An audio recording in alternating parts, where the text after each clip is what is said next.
Chapter 4. The Party. Early on that first term we had the first party, and, as luck would have it, that party was my own.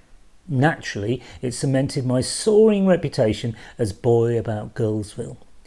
It was the weirdest party, of course. Weirdest in the best kind of way.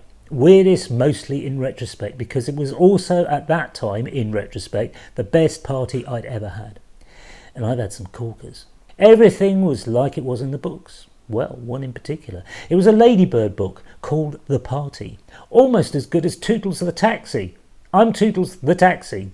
I'll give you a ride.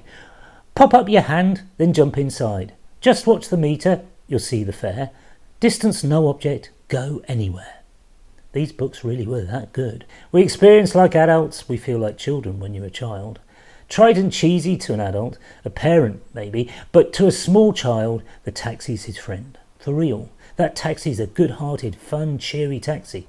Helpful too. It was those big eyes for headlights. Headlights. I'm convinced a small child readies itself through rhymes and stories. The party took me through the steps of preparation perfectly. There was a trip to the shops, first of all. The ironmongers, the fishmongers, the grocers. Then no, hold on. Maybe that was shopping with Mother. Another corker. Anyway, the boy got ready and the girl got ready simultaneously in separate rooms, dressed in perfect clothes. Cute, romantic even. She had an exquisite little dress and he had buckled shoes. I had buckled shoes too. They were patent leather and flipping horrible. But for a while, they were perfect too, just like in the book. Then the kids in the book played instantly memorable games like Farmers in the Den. Definitely, I remember, it was Farmers in the Den. So, it was set up, my party. The little people came in, deposited their presents one by one, the Beatrix Potter book, the Blue Peter annual, the felt tips, the crayons, the toy cars, Dinky and Matchbox. Then there was the perfect start to the perfect party. Musical bumps, followed by Pass the Parcel, followed by musical chairs. Then What's the Time, Mr. Wolf? We really did play those games. This wasn't just in the book. Then we had perfect tea. Hedgehogs with bits of pineapple. Cheese and all that. Smith's crisps in abundance. Oodles of orange squash. Club biscuits, orange. And raisin. Think we had sausages on sticks. Sausages on sticks made me sick. That came later though. Jelly, all colours and flavours. Then Dar would horse around, pulling faces and telling funnies, and the children would laugh a lot. Then we'd set up the projector and watch some rented cine film. I think it was Thunderbirds. Thunderbirds and Disney cartoons. I can still smell the musty whiff of the projector screen. I loved that smell. Then we'd have a couple more games. Blind Man's Buff and musical statues. Farmers in the Den to end it all. Then, thanks for my present, bye-bye. Perfect then. The only thing was this. There's a photo somewhere. I have a look at it from time to time.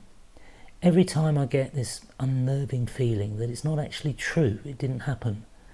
That some joker somewhere decided to comp a picture of a toothless little boy surrounded by little girls. A lot of girls.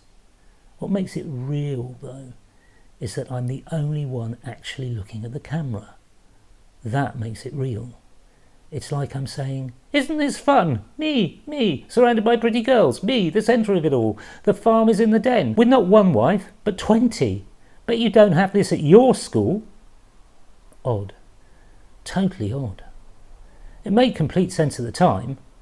But then, I didn't know that girls will be girls and boys, well... Oh, those parties were great. Flipping marvellous, the lot of them. Zara Dunkley, she had a good one. Her dad was brilliant. What a host. Constantly entertaining, never stopped. Funny how the best dads make the best parties. There were those packets of multicoloured felt tips you used to win as first prize or second. Don't think I actually won the first prize, or did I? Anyway, at Zara Dunkley's party, they devised a treasure hunt. Their house was out in Bradford upon Avon. I think it must have been an old mill or something. You had a lot of that sort of thing out there. It was amazing. All those rooms that interlinked. Think they had a clown as well. Or maybe it was a magician. Maybe it was both. Then there was Sarah and Jane and Judy and Catherine. Remember Catherine's in particular, as it was up in Coombe Down in her dad's vicarage. Or maybe that was Judy's dad. Maybe he was the vicar. And Catherine's dad was Mr. Spear sausages. Anyway, the vicarage was something else, and visiting it was something else too.